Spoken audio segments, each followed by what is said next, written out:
Good morning student. I am Pratiksha Gehlot from Sunita global school.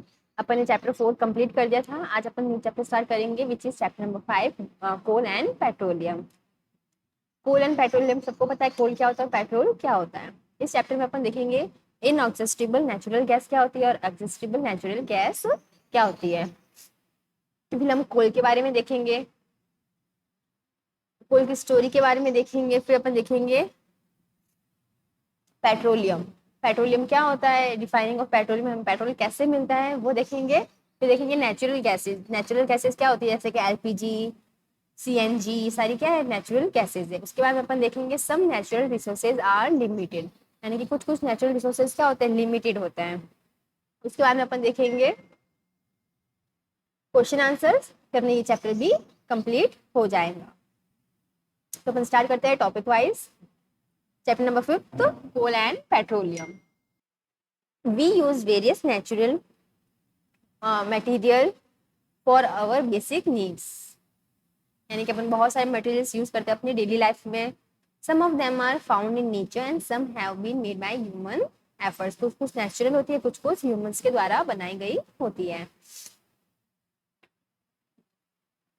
Do this list include air, water, soil and minerals. क्या इसमें air, water, soil और minerals भी आ सकते हैं। Since all these are obtain from nature they are called natural resources. Air, water, soil and minerals ये हम सब नेचर में मिलते हैं, इसलिए हम इसको क्या बोल सकते हैं, natural resources. Can air, water and soil be existed by human activities. क्या ये ह्यूमन की एक्टिविटीज से बनी होती है। You have already studied about water in class 7th। Is water limitless resources, यानी कि क्या पानी है ना लिमिटलेस है, यानी कि हमें मतलब कभी खत्म ही नहीं होगा। In the light of availability of various resources in nature, natural resources can be broadly classified into two kind, यानी कि नेचुरल रिसोर्सेज को टू टाइप में डिवाइड किया है। नेचुरल रिसोर्सेज को टू टाइप में डिवाइड किया है। फर्स्ट है इनऑक्सिस्टेबल नेचुरल रिसोर्सेज और सेकंड क्या है, ऑक्सिस्टेबल नेचुरल रिसोर्सेज। अब इनऑक्सिस्टेबल नेचुरल रिसोर्सेज क्या होता है। These resources are present in unlimited quantity, यानी कि ऐसे रिसोर्सेज जो जिसकी बहुत ज़्यादा क्वांटिटी हो in nature and are not likely to be executed by human activities, क्योंकि इंसान नहीं बनाता है। यानी कि ऐसे रिसोर्सेज जो अनलिमिटेड हो और जिसको इंसान नहीं बनाता है, एग्जीक्यूट नहीं करता है, जैसे कि सनलाइट और एयर। फिर नेक्स्ट है exhaustible natural resources. The amount of these resources in nature is limited, यानी कि ऐसे रिसोर्सेज जिनका अमाउंट कितना है, लिमिट है। They can be existed by human activities, जो कि ह्यूमन एक्टिविटीज की हेल्प से निकला था। Example of these resources are forest, wild life, mineral, coal, petroleum and natural gas, यानी कि सारी क्या होती है, उसमें ह्यूमंस भी हेल्प करते हैं इसको ढूंढने में। फिर देखो, assume that eatables in the container present in total availability of an accessible natural resources like coal, petroleum और natural gas, यानी कि अलग अलग कंटेनर में ये अलग अलग मटेरियल प्रेजेंट है। Are there earlier generation of any group too greedy? It may be that earlier generation in some group were be concerned about the coming generation and left something for them, यानी कि कुछ खाने की जो बर्तन थे या कंटेनर थे, ईटेबल कंटेनर में लोगों ने ये सारी चीजें डाल दी थी। उसके बाद में आने वाली जनरेशन को इसके बारे में पता चला। In this chapter we will learn about some accessible natural resources like coal, petroleum and natural gas. These were formed from the dead remain of living organism. ये जो फॉसिल्स होते हैं ये कैसे बनते हैं, नेचुरल गैस, कोल और पेट्रोलियम कैसे बनते हैं, जो भी मरे हुए होते हैं, चाहे ऑर्गेनिज्म ले लो, प्लांट ले लो, कुछ भी ले लो, इन सब के मरने के बाद में बहुत टाइम वो डिग्रेड होते हैं, यानी कि गलते हैं। उसी को क्या बोलते हैं, फॉसिल बोलते हैं। So these are also known as fossil fuels, यानी कि जो ना डेड चीजों से बने हुए हो। हमारा फर्स्ट टॉपिक है वो है कोल। अब देखो कोल क्या होता है। यू हैव सीन कोल और heard about it, it is hard as stone and is black in colour. कोयला क्या होता है, बहुत हार्ड होता है और कलर क्या होता है उसका, ब्लैक होता है। Coal is one of the fuels used to cook food. Coal क्या है, एक फ्यूल है जिसको अपन खाना बनाने के लिए भी यूज करते हैं। Earlier it was used in railway engines to produce steam to run the engine. और बहुत टाइम पहले कोल को ना इंजन में यूज किया जाता है, रेलवे के इंजन में, ताकि स्टीम बने, धुआं बने, उसकी वजह से इंजन हो क्या करे, चलने लगे। It is also use in thermal power plant to produce electricity. Thermal power plant में भी इसका यूज होता है, क्या प्रोड्यूस करने के लिए, electricity. Coal is also use as a fuel in various industries. अलग अलग इंडस्ट्रीज में भी कोल को किस लिए यूज किया जाता है, फ्यूल में।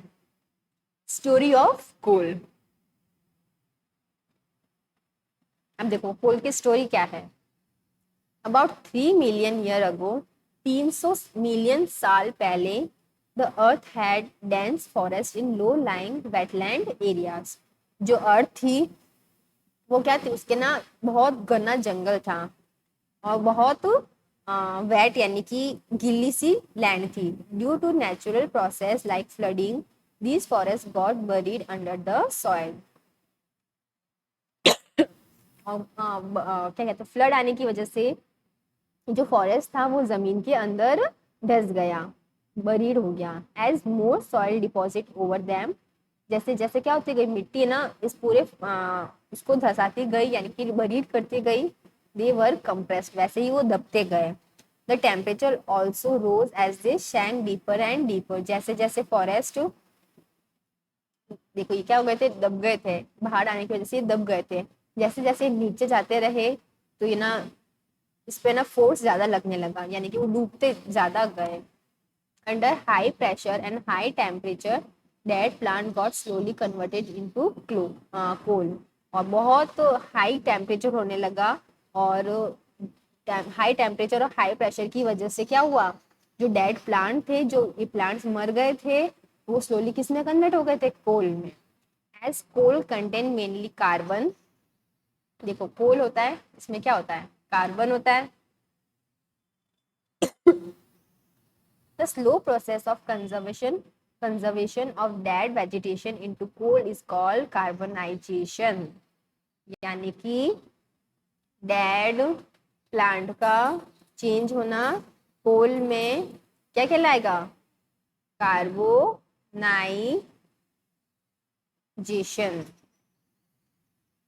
Since it was formed from the remain of vegetation, coal is also called as the fossil fuel। जबकि जैसे कि ये प्लांट के थ्रू बना था, यानी कि वेजिटेशन के थ्रू बना था, इसलिए इसको क्या बोला जा सकता है, फॉसिल फ्यूल। कोल को क्या बोला जा सकता है, fossil fuel.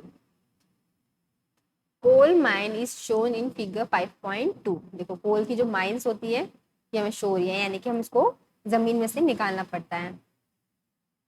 When heated in air, coal burn and produce mainly carbon dioxide। जब कोल को ना हवा के साथ जलाया जाता है तब वो क्या देता है हमें, carbon dioxide gas. Coal is processed in industry to get some useful products such as coke, coal tar and coal gas। Industries में कोल का यूज होता है और वो क्या क्या प्रोडक्ट बनाते हैं, जैसे कि कोक बनाते हैं, कोल टार बनाते हैं और कोल की गैस बनाते हैं, यानी कोल से गैस बनाते हैं। कोल टार यानी कि वो ब्लैक कलर का आपने देखा होगा लिक्विड सा, उसको बोलते हैं कोल टार। फर्स्ट हम देखते हैं कोक। अब कोक क्या होता है, it is a tough porous and black substance. ये वो वाली कोक नहीं है जो अपन पीते हैं, ये अलग है।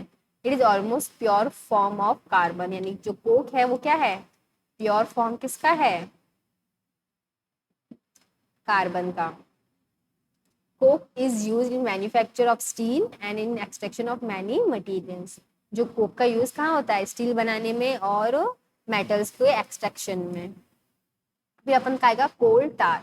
कोल टार क्या होता है, it is a black thick liquid, यानी कि बहुत गाढ़ा सा ब्लैक कलर का लिक्विड होता है। विथ एन अनप्लीजेंट स्मेल, इसकी स्मेल बिल्कुल भी अच्छी नहीं होती। It is mixture of about 200 substance. जो कोल टार होता है उसका मिक्सचर कितना होता है, जिसमें सब्सटेंस होता है 200 सब्सटेंस होता है। Product obtained from coal tar used as a starting material for manufacture various substance used in everyday life in industries. यानी जो कोल टार का यूज कहाँ होता है, हमारे डेली लाइफ में होता है या फिर इंडस्ट्रीज में भी हो सकता है, जैसे कि सिंथेटिक डाइज, जो डाई होती है, या फिर ड्रग्स में या एक्सप्लोजिव में या परफ्यूम में, प्लास्टिक में, पेंट में, फोटोग्राफिक मटेरियल में, रूफिंग मटेरियल में, इन सब में कोल टार का यूज होता है. Interestingly, naphthalene ball used to repel moth and other insects are also obtained from coal tar. जो नेप्थलीन बॉल होती है, कपूर की गोली, वो भी किससे बन रखी होती है, कोल टार से. या फिर अदर जो इंसेक्ट के जो प्रोडक्ट्स होते हैं वो भी किससे बन रखे होते हैं, कोल टार से. फिर अपना आएगा कोल गैस. कोल गैस क्या होती है, coal gas is obtain during the process of coal to get coke. देखो क्या है, जब कोल से कॉक बनेगा तो इसमें से गैस निकलेगी. इसी गैस को क्या बोलते हैं, कोल गैस. यानी कि coal gas is obtain during process of coal to get coke. It is used as a fuel in many industries studied near the coal processing plant. और ये बहुत सारी इंडस्ट्रीज में यूज होता है, जिसके क्यों होता है, कोल प्रोसेसिंग प्लांट में, यानी कि कोल को अलग अलग मैन्युफैक्चर करने के लिए, प्रोडक्ट्स बनाने के लिए. अपना नेक्स्ट टॉपिक है वो है पेट्रोलियम. इस पेट्रोलियम को अपन अपनी नेक्स्ट क्लास में देखेंगे. तब तक के लिए आज जो भी मैंने आपको रीड करवाया है उसको आप अच्छे से रीड करना. बहुत छोटा सा चैप्टर है, बहुत इजी चैप्टर है, आपको इजीली समझ में आ जाएगा. तब तक के लिए stay home, stay safe, bye.